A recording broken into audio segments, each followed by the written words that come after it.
মায়া প্রথমেই আবিরকে সাথে নিয়ে হসপিটালে গেল ওর বাবাকে দেখা করতে। মার মনটা আরো খারাপ হয়ে গেল ওর বাবাকে দেখার পর, কারণ ওর বাবার শরীরটা আরো বেশি খারাপ হয়ে যাচ্ছে দিন দিন। ডক্টরও বলেছে ওনার আর সুস্থ হওয়ার কোনো চান্স নেই। তবুও মায়া ওর বাবাকে হসপিটালে রাখতে চাই, এভাবে যতদিন থাকে আর কি। মায়া ভীষণ কান্নাও করেছে আজ ওর বাবাকে দেখার পর। ও খুব ভালোভাবেই বুঝতে পারছে ওর বাবা আর বেশি দিন থাকবে না এই দুনিয়ায়। আবির মায়াকে জোর করে ডক্টর দেখিয়ে কোমরে ব্যথার লাগার জন্য ওষুধ নিয়েছে। তারপর মায়া ওর বাবার সাথে কিছুটা সময় কাটিয়ে ওরা রওনা দিয়েছে অফিসের উদ্দেশ্যে। কিছুক্ষণের মধ্যেই ওরা অফিসে পৌঁছে যায়। অফিস টাইম সকাল 10:30 আর এখন বাজে সকাল 10:40। ওরা অফিসে ঢুকে প্রথমে লিফটে উঠে সবথেকে উপরের ফ্লোরে যায়। ওখানেই আছে আরমান আর আবিরের কেবিন। লিফট থেকে বেরিয়েই কিছুটা গিয়েই দেখা যায় ওখানে অনেকে নিজের ডেস্কে বসে যে যার কাজ করছে। আবিরকে দেখে সবাই উঠে দাঁড়িয়ে গুড মর্নিং জানালো। আবিরও কোনো দিকে না তাকিয়ে সকলের উদ্দেশ্যে যেতে যেতেই বলল, গুড মর্নিং এভরিওয়ান। আবিরের সাথে মায়াকে দেখে সবাই অবাক হলো। কালকে যখন সবাই আবির আর মায়াকে একসাথে যেতে দেখেছিল তখনও অবাক হয়েছিল। কারণ এই প্রথম আবিরকে কোনো মেয়ের সাথে দেখল। তাছাড়া আবিরকে কোনো দিনও কোনো মেয়ের সাথে দেখেনি। আর না তো আবির কাজ ছাড়া এই অফিসের কোনো মেয়ের সাথে কোনোদিনও দুটো ভালো করে কথা বলেছে। কোনো মেয়ের দিকে ভালো করে তাকায় না পর্যন্ত। তাই মায়াকে ওর সাথে দেখে সবাই অবাক হয়েছে। আর আবির এমনিতে ওদের সবার সাথে বন্ধুসুলভ আচরণই করে। যদি কেউ কোনো ভুল করে তবেই আবির তার সাথে রুক্ষ ব্যবহার করে, তাছাড়া না। আর আবিরের সাথে মায়াকে দেখে ওদের দুজনকে নিয়ে অফিসে গসিপও শুরু হয়ে গেছে। কেউ কেউ তো বলছে ওই মেয়েটা হয়তো ওদের আবির স্যারের গার্লফ্রেন্ড। আর উনার এই গার্লফ্রেন্ডের জন্যই হয়তো ওদের আবির স্যার অন্য কোনো মেয়ের দিকে ভালোভাবে তাকায় না। আবির গিয়ে আরমানের কেবিনে নক করলে আরমান ভেতরে যাওয়ার অনুমতি দেয়। আরমান ওদের দুজনকে আগেই দেখেছে আসতে। কারণ আরমানের কেবিনের সামনেটা কাচের তৈরি। আর তাই পুরো ফ্লোরটা ওর নিজের চেয়ারে বসেই দেখতে পায় ভেতর থেকে বাইরে কি কখন কি চলছে। আর এই কারণেই ওই ফ্লোরের কেউ কাজে ফাঁকি দিতে পারে না। কারণ ওরা সবাই খুব ভালো করেই জানে যে ওদের বসের নজর সব সময় ওদের উপরে আছে। আরমান কাজের ব্যাপারে ভীষণ স্ট্রিক্ট। কাজে ফাঁকি দেওয়া আরমান একদম পছন্দ করে না। ওর ভয়ে পুরো অফিস তটস্থ হয়ে থাকে। কারণ আরমান সব সময় গম্ভীর ও রাগী গলায় কথা বলে, যেন মেজাজ সব সময় মাথার উপরে আছে। তবুও এই গম্ভীর কাঠখোট্টা মানুষটার জন্য এই অফিসের অনেক মেয়ে পাগল। আবির আর মায়া ভেতরে ঢুকতেই আরমান গম্ভীর গলায় বলল, 10 minute late. Abir don't care ভাব নিয়ে বলল, আসার সময় হসপিটালে গিয়েছিলাম মার বাবাকে দেখতে, তাই লেট হয়ে গেছে। বলতে বলতে আরমানের সামনে থাকা চেয়ারে গিয়ে বসলো আবির। মায়া তখনও দাঁড়িয়ে আছে। আরমান আর চোখে একবার তাকালো মার দিকে। মার চোখ মুখ এখনো ফুলে আছে, কান্না করার ফলে। চোখ দুটো এখনো লাল হয়ে আছে। আরমান মার এই অবস্থা দেখে কিছু জিজ্ঞাসা করবে ভেবেও কি জিজ্ঞাসা করবে সেটাই বুঝতে পারল না। তাই আবিরকে জিজ্ঞাসা করল, কেমন আছে আঙ্কেল এখন? আবির একটা দীর্ঘশ্বাস ছেড়ে বলল, কোনো ইমপ্রুভমেন্ট নেই, অবস্থা আরো খারাপের দিকে যাচ্ছে। আবিরের এই কথায় আরমান বুঝল মার মুখের এই অবস্থার কারণ। ও নিজেও একটা দীর্ঘশ্বাস ছেড়ে মার উদ্দেশ্য বলল, দাও তোমার ডকুমেন্টসগুলো। মায়া ওর ব্যাগে থেকে সমস্ত ডকুমেন্টস বের করে আরমানকে দিল। আরমান সমস্ত ডকুমেন্টস, কোর্সের সার্টিফিকেট দেখল। সবকিছুই ঠিকঠাকই আছে। আগের কোম্পানিতেও মার কাজের রিভিউ ভালো। মায়া নিজের কিছু করা ডিজাইনার সাথে করে নিয়ে এসেছিল, সেগুলোও দেখালো। সবকিছুই ঠিক আছে, একদম প্রফেশনাল ডিজাইনারদের মতোই। কিন্তু মায়াকে দেখলে বোঝাই যাবে না যে ও এত ভালো একজন ডিজাইনার। আরমান মায়াকে পেপার পড়ে নিয়ে সাইন করতে বলল এবং অফিসের সব কিছু রুলসগুলোও পড়ে নিতে বলল। মায়া দেখল কাগজে লেখা আছে ও কাজে জয়েন করলে 1 বছরের আগে এই কাজ ছাড়তে পারবে না। এটাই এখানকার নিয়ম। সব কিছু পড়ে মায়া আবিরের দিকে তাকালে আবির বুঝল মার মনের কথা। আবির বলল, এগুলোই এখানকার নিয়ম। তুমি জয়েন করলে 1 বছরের আগে এই জব ছাড়তে পারবে না। আর আপাতত তোমাকে মাসিক 60,000 বেতন দেওয়া হবে, পরে বাড়তে পারে। আর যেহেতু মিস্টার ড্যানিয়েল শুধুমাত্র তোমার বানানো ডিজাইন চাই, তাই তোমাকে এই প্রজেক্টের জন্য হেড ডিজাইনার বানানো হবে। মায়া আবিরের বলা বেতনের পরিমাণ আর ওকে হেড ডিজাইনার বানানো হবে শুনে ভীষণ অবাক হলো। ও এতটাও আশা করেনি। ও কি সত্যি পারবে এত বড় কাজের দায়িত্ব নিতে? এই নিয়ে চিন্তিত হলো মায়া। তখন পেপারটা ও হাতে ধরে আছে, সাইন করেনি। আরমান মার অবাক ও চিন্তিত মুখ দেখে বলল, কি হলো মিস মায়া? ভয় লাগছে? পারবে তো এত বড় কাজের দায়িত্ব নিতে? এখন কিন্তু কিছু করার ও নেই। মিস্টার ড্যানিয়েল কিন্তু বলেই দিয়েছে তোমার ডিজাইন ছাড়া অন্য কারোর ডিজাইন নেবেন না। মায়া এই কথার প্রতিউত্তরে কিছু বলল না। পেপারটা টেবিলে রেখে সাইন করে বুঝিয়ে দিল ও এই দায়িত্ব নিতে রাজি। পেপারে সাইন করা হয়ে গেলে মায়া পেপারটা আরমানের দিকে এগিয়ে দিল। Abir, welcome to our office Miss Maya Talukdar. আজ থেকে তুমি আমাদের কোম্পানির একজন মেম্বার হলে। ঠিক তখনই আরমানের কেবিনে নক হওয়ার আওয়াজ হলো। আরমান ভেতরে আসার অনুমতি দিলে একজন ছিমছাম বরণের 24-25 বছর বয়সী ছেলের রুমে প্রবেশ করল। আবির তাকে দেখে বলে উঠল, ওহ মিরাজ, তুমি এসেছো। আসো আসো, তোমার অপেক্ষাতেই ছিলাম আমি। তারপর আবির আরমানকে উদ্দেশ্য করে বলল, এই হচ্ছে তোর নতুন পিএ মিরাজ। অনেকের ইন্টারভিউ নিয়েছিলাম আমি, তার মধ্যে একেই আমার যোগ্য মনে হয়েছে। অনেক করেছি তোর অ্যাসিস্ট্যান্টের কাজ, এবার থেকে ও করবে। এতে আমার কাজ কিছুটা কমবে। দুই দিকে সামলাতে পারছি না আমি। আরমানের আগে একজন মেয়ে অ্যাসিস্ট্যান্ট ছিল, কিন্তু সে ছিল খুব গায়ে পড়া স্বভাবের। তাই তাকে বাদ দিয়ে দিয়েছে আরমান। আর সেই জায়গায় কিছুদিনের জন্য আবির ছিল ওর অ্যাসিস্ট্যান্ট হিসাবে। মিরাজ বলে ছেলেটার কাজে থেকে জয়েনিং লেটার নিয়ে একই প্রক্রিয়ায় সাইন করিয়ে নিল। আরমানও কিছু প্রশ্ন করল ছেলেটাকে। ছেলেটি সব উত্তর ঠিকঠাক দেওয়ায় আরমানের ভীষণ পছন্দ হলো। আবির জানালো ও আজকের মধ্যে মিরাজকে সব কাজ বুঝিয়ে দেবে। এরই মধ্যে 11টা বেজে গেছে। এই নতুন প্রজেক্ট নিয়ে একটা মিটিং অ্যারেঞ্জ করা হয়েছে। একজন এসে জানালো সকল ডিজাইনার মিটিং রুমে উপস্থিত হয়েছে। তাই ওরা চারজন বেরিয়ে গেল মিটিং রুমের উদ্দেশ্যে। মিটিং রুমে প্রথমেই আরমান প্রবেশ করল। পিছনে পিছনে আবির, মিরাজ আর মায়াও গেল। আরমান নিজের অ্যাটিটিউড বজায় রেখে নিজের চেয়ারে গিয়ে বসল। আরমানকে দেখে সবাই উঠে দাঁড়ালে আরমান সবাইকে হাতের ইশারায় বসতে বলল। আবির, মায়া, মিরাজ আরমানের পাশে গিয়ে দাঁড়ালো। এই রুমে কিছু ছেলে এবং মেয়ে, আবার মধ্যবয়সী কজনও আছে। মেয়েগুলোর পরনে আছে আধুনিক পোশাক, তার উপর আবার মেকআপ করা। আর মায়া পরনে আছে সিম্পল কুর্তি, মাথায় ওড়না, আর মুখে কোনো মেকআপ নেই। ওর কানে আছে হালকা দুল, চোখে একটু কাজল আর ঠোঁটে হালকা লিপ গ্লস। এতেই যেন ওকে সব মেয়েদের থেকে বেশি সুন্দর লাগছে। মায়া এইসব আধুনিক পোশাক পরা মেয়েদের দেখেও ঘাবড়ালো না। ওর এইসবের অভ্যাস আছে। আগের কোম্পানিতেও ও হেড ডিজাইনার হিসেবেই কাজ করত। তাই ও একদম একজন প্রফেশনাল ডিজাইনারের মতোই ভাব নিয়ে দাঁড়িয়ে রইল। আর এদিকে সকলে তো মার ব্যাপারে জানার জন্য উতলা হয়ে উঠছে। কিন্তু মুখে কেউ কিছু বলতে পারছে না, কারণ এখানে আরমান আছে। সবাই মার ব্যাপারে জানার জন্য উসখুস করছে। এখানে আবার আগের হেড ডিজাইনার দিশাও আছে। ও তো মায়াকে দেখে রাগে ভিতরে ভিতরে ফুঁসছে, কিন্তু মুখে কিছু বলতে পারছে না। আবির সবার মনোযোগ আকর্ষণ করে বলল, হেই গাইস, ও হচ্ছে মিরাজ, আজ থেকে স্যারের পি এ। তারপর মিরাজকে উদ্দেশ্য করে বলল, আর মিরাজ, এনারা হচ্ছে আমাদের ডিজাইনার। উনারাই আমাদের কোম্পানির সমস্ত ড্রেস ডিজাইন করে। সকলে মিরাজকে হাই হ্যালো জানালো। তারপর আবির মার পরিচয় দিয়ে বলল, আর ওর নাম মায়া, আজ থেকে আপনাদের হেড ডিজাইনার হয়ে কাজ করবে। তৎক্ষণাৎ একজন ছেলে উঠে দাঁড়িয়ে বলল, স্যার, কিন্তু আমাদের হেড ডিজাইনার তো দিশা ম্যাম। আবির, আমি এখনো পুরো কথা শেষ করিনি, আমাকে আগে পুরোটা বলতে দিন। এটি শুনে ছেলেটি নিজের জায়গায় বসে পড়ল। আবির আবারও বলতে শুরু করল, আপনারা সবাই জানেন কাল একজন বিদেশি ক্লায়েন্টে মিস্টার ড্যানিয়েল এর সাথে মিটিং ছিল। আর মিস দিশার বানানো কোনো ডিজাইনই উনার পছন্দ হয়নি। উনার মনে হয়েছে এই ডিজাইন এখন অনেক চলতি। উনি কিছু আনকমন ডিজাইন চেয়েছিলেন। আর সেই আনকমন ডিজাইন মিস মায়া দিতে পেরেছে। উনার মিস মার বানানো ডিজাইন ভীষণ পছন্দ হয়েছে। আর উনি এটাও বলেছেন যে উনি একমাত্র মার ডিজাইনই নেবেন, অন্য কারো না। তাই আপনাদের সকলকে এই প্রজেক্টের জন্য মিস মার আন্ডারে কাজ করতে হবে। মিস মায়া যেমন ডিরেকশন দেবেন আপনাদের সেই অনুযায়ী কাজ করতে হবে। এতে কারোর কিছু বলার আছে? সকলে একে অপরের দিকে তাকিয়ে মাথা নাড়ালো। তার মানে এতে কারোর কোনো আপত্তি নেই।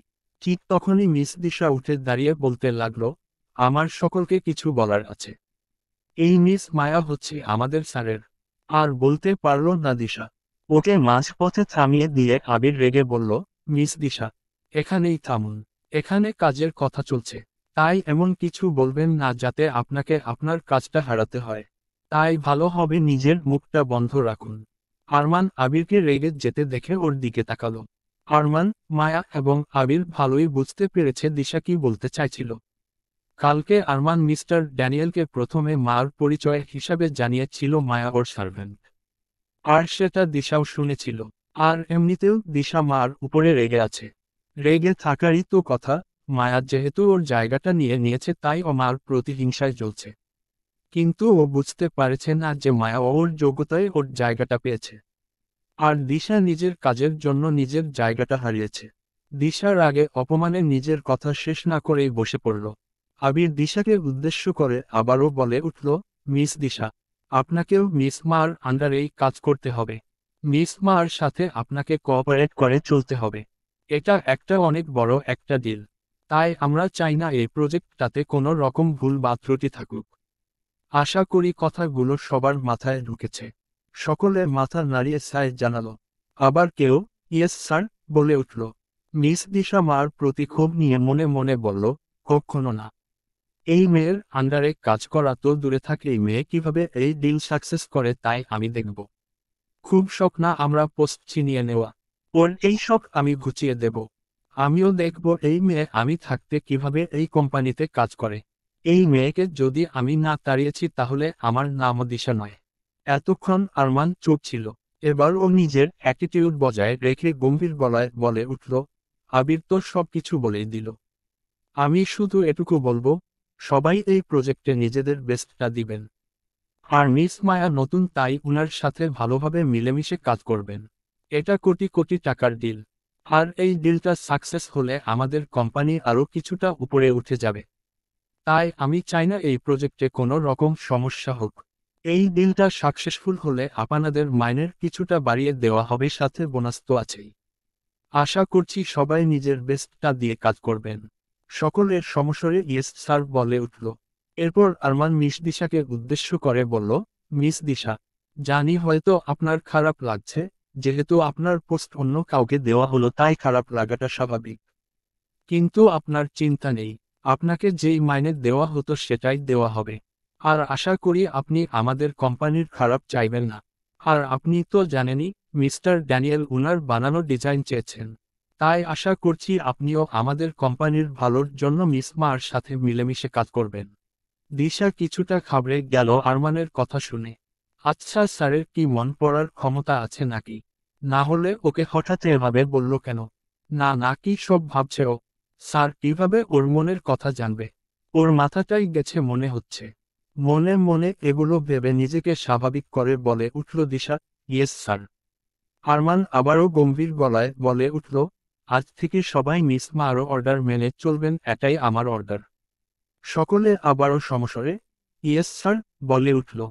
এরপর আবির মায়াকে উদ্দেশ্য করে বলে উঠল, মায়া, তুমি কিছু বলতে চাও? চাইলে বলতে পারো। মায়া সায় জানিয়ে বলল, আমি আমার কাজ বুঝে নিয়ে সকল ডিজাইনারের সাথে মিটিং করতে চাই।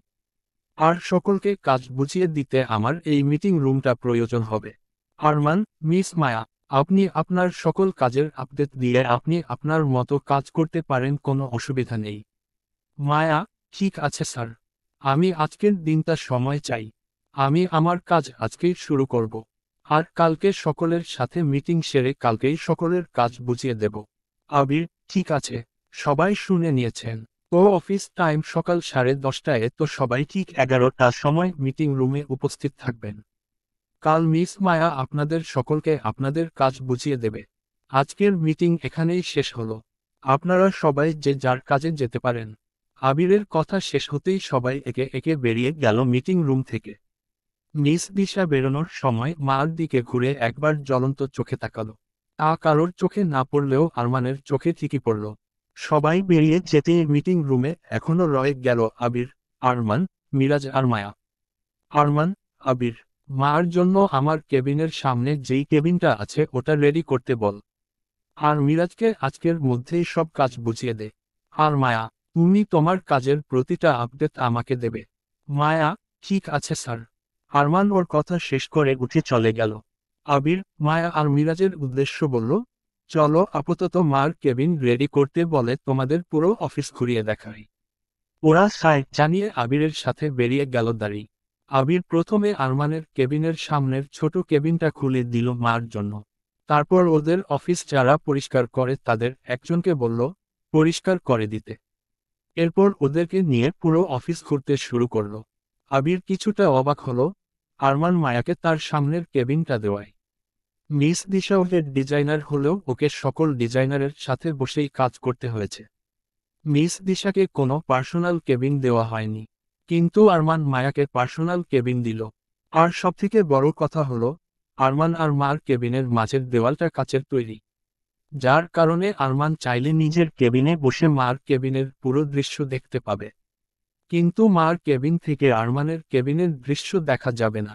আর এই বিষয়টা এই অফিসের কেউ জানে না, কারণ আরমানের কেবিনে ওই কাচের দেওয়ালটা সব সময় পর্দা দিয়ে ঢাকা থাকে। আর এটাই আবিরের মাথায় ঢুকছে না যে মায়াকে ওই কেবিনটা কেন দিল। আরমান ওই কেবিনটা এমনিই স্পেশাল ভাবে বানিয়েছিল। আজ পর্যন্ত ওই কেবিনটা কাউকে দেয়নি আরমান। তাই বিষয়টা আবিরকে ভীষণ ভাবাচ্ছে। পুরো অফিস ওদেরকে দেখাতে দেখাতে লাঞ্চের সময় হয়ে গেল। তাই আবির ওদের নিয়ে ক্যান্টিনে গেল। তারপর যে যার মতো লাঞ্চ অর্ডার দিয়ে খেতে শুরু করলো। খাওয়ার মাঝেই আবিরের ফোন বেজে উঠল। ফোনের দিকে তাকাতেই দেখল স্ক্রিনে আরমানের নাম ভেসে উঠছে। আরমান কল করেছে দেখে আবির জিভ কাটল। আরমান নিশ্চয় ওকে খেতে ডাকার জন্য কল করেছে, কারণ ওরা অফিসে প্রতিদিন দুজন আরমানের কেবিনে বসেই লাঞ্চ করে। আজ মায়াদের সাথে থাকায় ওর মাথা থেকে একদম আরমানের কথা বেরিয়ে গেছিল। মায়া আবিরকে জিভ কাটাতে দেখে জিজ্ঞেস করল, কি হলো ভাইয়া? কোনো সমস্যা? কে কল দিয়েছে? আবির, না কোনো সমস্যা না। আরমান কল দিয়েছে। আবির কল রিসিভ করতেই আরমান গম্ভীর গলায় বলল, আমাকে ছাড়াই লাঞ্চ শুরু করে দিলি। ওরা ক্যান্টিনে কোণার দিকে বসেছিল। আবির উপরের দিকে একটা নির্দিষ্ট জায়গায় তাকিয়ে বোকা বোকা হেসে বলল, সরি ভাই, আসলে তোর কথা মনে ছিল না। আবির ওই দিকে এমন ভাবে তাকিয়ে বলল যেন আরমান ওইখান দিয়ে ওকে দেখতে পাচ্ছে। মায়া আর মিরাজ অবাক হলো এটা দেখে। ওরাও আবিরের দৃষ্টি অনুসরণ করে তাকালো, কিন্তু একটা খুব সুন্দর ডিজাইনের লাইট ছাড়া কিছু দেখতে পেল না। মিরাজ অবাক হয়ে জিজ্ঞাসা করল, স্যার ওখানে কি আছে? আবির তাড়াতাড়ি ওখান থেকে চোখ সরিয়ে বোকা হেসে বলল, কই কিছু না তো। মিরাজ, আপনি এমন ভাবে ওই দিকে তাকিয়ে কথা বলছেন যেন মনে হচ্ছে ওইখান স্যার আছে। আবির, ওহ কিছু না, আমি এমনিই ওই দিকে তাকিয়ে বললাম। আরমান গম্ভীর গলায় বলল, আমার লাঞ্চ এখনো আসেনি, তাড়াতাড়ি পাঠানোর ব্যবস্থা কর। এরপর আবির কলে থাকা আরমানকে বলল, সরি স্যার, আমি আপনার লাঞ্চ এখনই পাঠানোর ব্যবস্থা করছি। এদিকে আরমান নিজের কেবিনে বসে ওর ল্যাপটপ দিয়ে ক্যান্টিনের ফুটেজ দেখছিল জ্বলন্ত চোখে। এই অফিসের প্রতিটি কোণায় হিডেন ক্যামেরা আছে, যা কেউ জানে না। জ্বলন্ত চোখে দেখার কারণ মায়া। মায়া আর মিরাজ এমনভাবে গল্প করছে যেন ওরা কতদিনের চেনা। মায়াকে ওর ভীষণ গায়ে পড়া স্বভাবের মনে হচ্ছে। তা না হলে সব ছেলেদের সাথেই এমন হেসে হেসে কথা বলতে হবে কেন? আবির কি কম ছিল যে এখন এই মিরাজ এসে হাজির হলো? এদিকে আবির কল কেটে একজন ওয়েটারকে ডেকে বলল, আরমানের লাঞ্চটা ওর রুমে পাঠানোর ব্যবস্থা করতে। অনেক দেরি হয়ে গেছে, এখনও আরমানের লাঞ্চ দেওয়া হয়নি। এরপর ওরা তিনজন আবারও গল্প করতে করতে খাওয়া শুরু করলো। কিছুক্ষণ পর ওয়েটার এসে জানালো আরমানের লাঞ্চ আজকে বাড়ি থেকে আসেনি। আবির কিছুটা অবাক হলো এটা শুনে। ও তাড়াতাড়ি কল লাগালো রুবিকে। রুবিকে এই বিষয়ে জিজ্ঞাসা করলে ও বলল, আরমান স্যার ওকে তো 1 মাস কাজ থেকে ছুটি দিয়েছিল। তাই ও ছুটিতে বাড়ি গেছে, স্যারের অনুমতি নিয়েই। আর ওর জায়গায় তো মায়া কাজ করছিল, তাই এই দায়িত্বটা তো মায়েরই ছিল। আবির কাকে কি বলবে বুঝতে পারল না। মার দিকে ফালফাল চোখে তাকালো। মায়া সেটা দেখে বলল, কি হয়েছে ভাইয়া? খাবার আসেনি কেন বাড়ি থেকে? আবির, রুবি নেই, ও ওর গ্রামের বাড়ি গিয়েছে। আর এই দায়িত্ব নাকি তোমার ছিল? মায়া অবাক হয়ে বলল, কিন্তু আমি তো এই বিষয়ে কিছু জানতাম না ভাইয়া। শুধু আমাকে কালকে বলেছিল রান্না করে অফিসে আনতে। আর আজ তো আমি অফিসে আছি। আবির কি বলবে বুঝতে পারল না। এতে মার ও কোনো দোষ নেই। মায়াও এত কিছু জানে না। আবির আরমানকে যে প্রতিদিন খাবার দেয় তাকে ক্যান্টিন থেকে খাবার নিয়ে দিতে বলল দাঁড়ি। এরপর মায়াকে ওর কেবিন দেখিয়ে দিয়ে ওকে ওর কাজ শুরু করতে বলল। তারপর ও মিরাজকেও একটা ডেস্ক দেখিয়ে দিয়ে ওকে ওর কাজ করতে বলল। তারপর ও গেল আরমানের কেবিনে। তখন খাবার নিয়ে আসা ব্যক্তি খাবার সার্ভ করছে। খাবার সার্ভ করা হয়ে গেলে সে চলে গেল। আর আরমান আবিরকে ঢুকতে দেখে ওর দিকে তাকিয়েও কোনো রকম এক্সপ্রেশন দিল না। চুপচাপ গিয়ে সোফায় বসল। তারপর কোনো রকম এক্সপ্রেশন ছাড়াই আবিরকে বলল, আজকে বাড়ি থেকে খাবার আসেনি তাই তো? আবির মুখে কিছু না বলে শুধু উপর নিচ মাথা নাড়াল। আরমান আর কোনো দিকে না তাকিয়ে নিজের খাওয়ায় মন দিল। আবির কি করবে বুঝতে না পেরে বেরিয়ে গেল। রাত 8টা, সন্ধ্যা 6টার সময় অফিস ছুটি। সকলের সব কাজ সেরে বেরোতে 7টা বেজে যায়। মানে 7টার মধ্যেই পুরো অফিস ফাঁকা হয়ে যায়। আবির নিজের কেবিনে বসে কাজ এতটাই মগ্ন ছিল যে কখন 8টা বেজে গেছে দেখেনি। ও ওর কাজ শেষ বেরিয়ে এলো কেবিন থেকে। দেখলো পুরো অফিস এখন ফাঁকা। ও আরমানের কেবিনে যাওয়ার সময় দেখলো মায়া এখনো এক ধ্যানে কাজ করছে। কোনো দিকে খেয়াল নেই, হয়তো কোনো ড্রেসের ডিজাইন করছে। আর ড্রেস ডিজাইনের কাজ এমনই, একবার শুরু করলে শেষ করা না পর্যন্ত অন্য কোনো দিকে খেয়াল থাকে না। আবিরের মাথায় একটা কুবুদ্ধি খেলে গেল।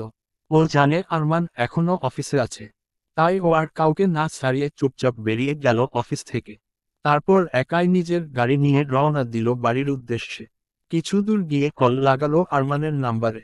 আরমান রিসিভ করতেই ও বলল, বলছি শোন না, মায়া এখনো কাজ করছে অফিসে, তুই আসার সময় ওকে একটু সাথে করে নিয়ে আসবি প্লিজ। আমার অনেকক্ষণ কাজ শেষ হয়ে গিয়েছিল তাই চলে এসেছি। ও তখনও কাজ করছিল, না হলে আমি আমার সাথে করেই নিয়ে আসতাম। আরমান, তুই তো এই একটু আগে গেলি। আমি স্পষ্ট দেখেছি তুই আমার কেবিনে আসছিলি কিন্তু মাঝপথ থেকে ফিরে গেলি। আর এখন নাটক করছিস। আবির, আরে নাটক কেন করব? আমি মায়াকেই দেখতে গিয়েছিলাম। ও তখনও কাজ করছিল, তাই ওকে আর সারাইনি। প্লিজ ওকে একটু তোর সাথে করে নিয়ে আসিস। একা একটা মেয়েকে এই রাতে এইভাবে ছেড়ে দেওয়া ঠিক হবে না। তুই তো জানিস বল। আবিরের কথা শেষ হতেই আরমান ফোন কেটে দিল। আর আবির ইয়েস বলে চিৎকার করে উঠল। আবির জানে এখন আরমান কিছুতেই মায়াকে একা ছাড়বে না। আর ও এটাই চাইছিল। এদিকে আরমান এক দৃষ্টিতে তাকিয়ে আছে তার সামনের কেবিনে কর্মরত মার দিকে। মায়া কাজ করতে এতই ব্যস্ত যে তার কোনো দিকে খেয়াল নেই। আরমান জানে না ও এইভাবে কেন তাকিয়ে আছে। শুধু জানে ওর ইচ্ছে করছে তাই এইভাবে তাকিয়ে আছে। ওই কাচের দেওয়ালের পর্দাটা সরানোর পর থেকেই কেন জানি একদম নিজের কাজে মন বসাতে পারছিল না ও। শুধু বারবার মার দিকেই নজর চলে যাচ্ছিল। তাই এখন এক দৃষ্টিতে তাকিয়ে আছে। অনেকক্ষণ পর আরমান ওই দেওয়ালের পর্দাটা টেনে দিয়ে উঠে দাঁড়ালো। তারপর ওর ল্যাপটপ ও জরুরি কিছু ফাইল একটা ব্যাগে ভরে নিয়ে রুমের লাইট অফ করে দিয়ে দরজা লক করে বেরিয়ে গেল। তারপর মার কেবিনের সামনে গিয়ে দরজায় টোকা দিল। দরজায় টোকা দেওয়ার শব্দে মায়া মুখ তুলে তাকালো দরজার দিকে। দেখল সেখানে আরমান দাঁড়িয়ে আছে।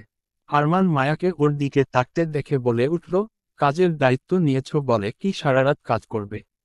বাড়ি যাবার ইচ্ছে নেই। মায়া তাড়াতাড়ি ওর ফোন হাতে নিয়ে দেখল সকাল 8:50 বাজে। ও অবাক হয়ে বলল, আল্লাহ, এতটা সময় হয়ে গেছে। আর আমি খেয়ালই করেনি। আজ আর পাপাকে দেখতে যাওয়া হলো না। আরমান, তাড়াতাড়ি আসো মিস। অনেক লেট হয়ে গেছে আজ, আবার বাইরের আবহাওয়াও ভালো না। মায়াও তাড়াতাড়ি ল্যাপটপ বন্ধ করে মোবাইলটা ব্যাগে ভরে উঠে এলো। ও আসতেই আরমান ওর ব্যাগটা ধরো বলেই মার হাতে ধরিয়ে দিল। আর মায়া তাড়াহুড়োয় ব্যাগটা সামলে নিয়ে বলল, এই আপনার ব্যাগ আমি কেন নেব? আরমান সামনের দিকে হাঁটতে হাঁটতে বলল, আমি বলেছি তাই নেব। মায়া চেতে গিয়ে আরমানের পিছনে পিছনে যেতে বলল, বয়েই গেছে আমার আপনার ব্যাগ বদে। ধরুন আপনি আপনার ব্যাগ। আরমান দাঁড়িয়ে গিয়ে পিছনে ঘুরে রাগী গলায় বলল, একদম চুপ। বেশি কথা বলা আমার একদম পছন্দ না। তাই চুপচাপ আসো। মায়া আরমানের রাগী গলার আওয়াজ শুনে একদম চুপসে গেল। আরমান আবারও সামনের দিকে ঘুরে হাঁটা ধরল। মায়াও আর কিছু না বলে চুপচাপ আরমানের পিছু নিল। কিছুটা আসার পর যখন মায়া দেখল অফিসে ওরা দুজন ছাড়া আর কেউ নেই, পুরো অফিস ফাঁকা, তখন মায়া কিছুটা ভয় পেল। কিন্তু তা নিজের চেহারায় প্রকাশ করল না। মায়া, আবির ভাইয়া কোথায়? উনাকে তো দেখছি না। আরমান লিফটে প্রবেশ করতে করতে বলল, আবির অনেকক্ষণ হলো চলে গেছে।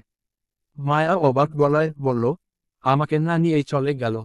মায়া তখনও লিফটের বাইরে দাঁড়িয়ে আর আরমান লিফটে। লিফটের দরজা বন্ধ হতে যাচ্ছিল কিন্তু আরমান হাত দিয়ে থামিয়ে দিয়ে বলল, হ্যাঁ তোমার আবির ভাইয়া তোমাকে না নিয়েই চলে গেছে। এখন তোমার কি এখানেই থাকার ইচ্ছে আছে?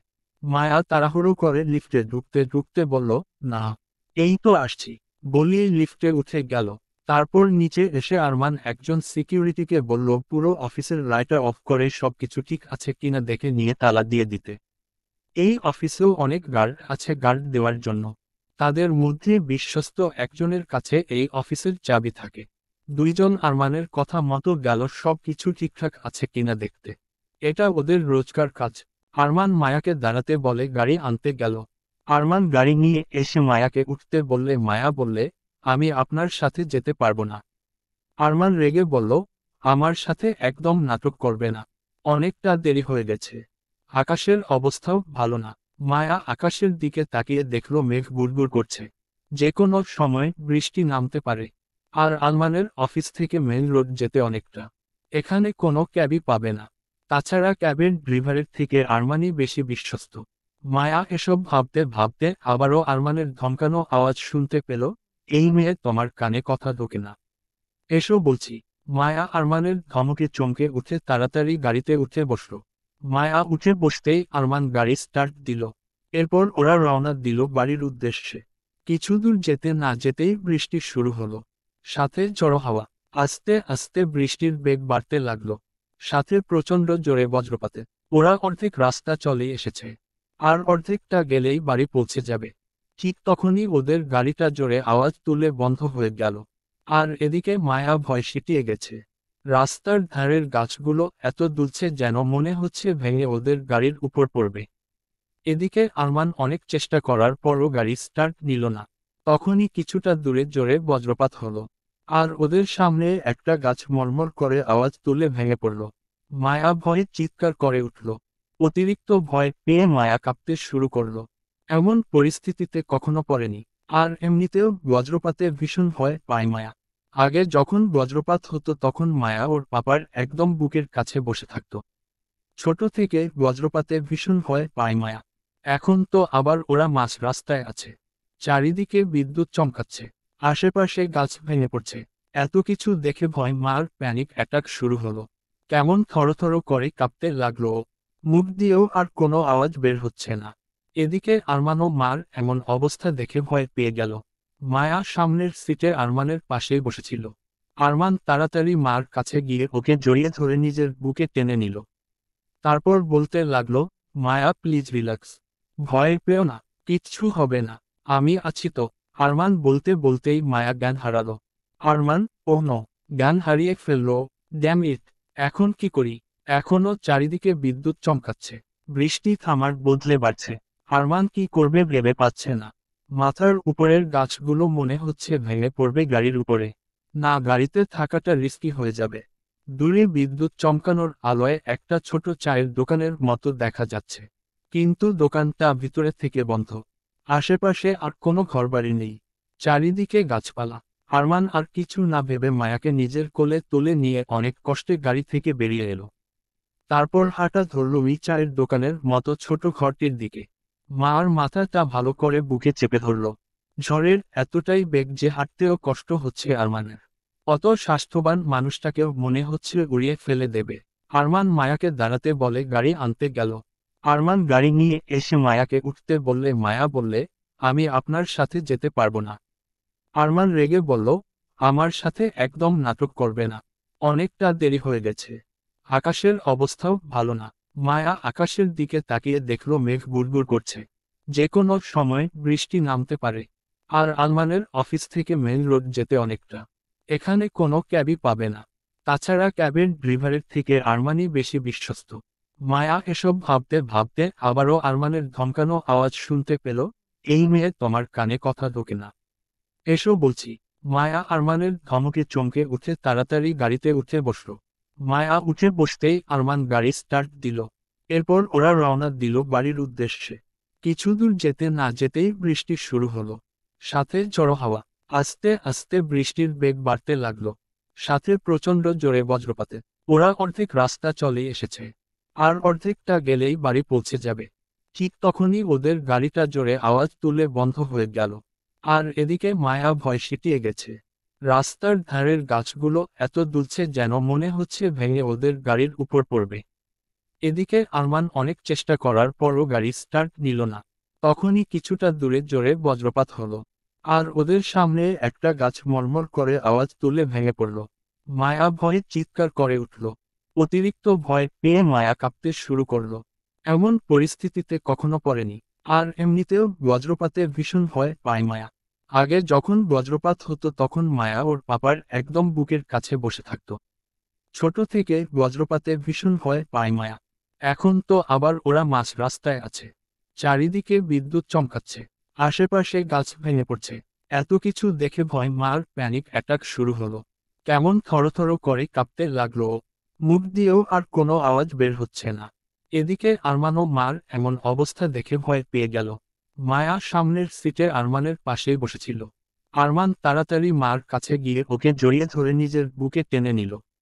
তারপর বলতে লাগলো, মায়া প্লিজ রিল্যাক্স, ভয় পেও না, কিচ্ছু হবে না, আমি আছি তো। আরমান বলতে বলতেই মায়া জ্ঞান হারালো। আরমান, ও নো, জ্ঞান হারিয়ে ফেললো। ড্যাম ইট, এখন কি করি? এখনো চারিদিকে বিদ্যুৎ চমকাচ্ছে, বৃষ্টি থামার বদলে বাড়ছে। আরমান কি করবে ভেবে পাচ্ছে না। মাথার উপরের গাছগুলো মনে হচ্ছে ভেঙে পড়বে গাড়ির উপরে। না, গাড়িতে থাকাটা রিস্কি হয়ে যাবে। দূরে বিদ্যুৎ চমকানোর আলোয় একটা ছোট চায়ের দোকানের মতো দেখা যাচ্ছে, কিন্তু দোকানটা ভিতরে থেকে বন্ধ। আশেপাশে আর কোনো ঘরবাড়ি নেই, চারিদিকে গাছপালা। আরমান আর কিছু না ভেবে মায়াকে নিজের কোলে তুলে নিয়ে অনেক কষ্টে গাড়ি থেকে বেরিয়ে এলো। তারপর হাঁটা ধরল ওই চায়ের দোকানের মতো ছোট ঘরটির দিকে। মার মাথাটা ভালো করে বুকে চেপে ধরল। ঝড়ের এতটাই বেগ যে হাঁটতেও কষ্ট হচ্ছে আরমানের। অত স্বাস্থ্যবান মানুষটাকেও মনে হচ্ছে উড়িয়ে ফেলে দেবে।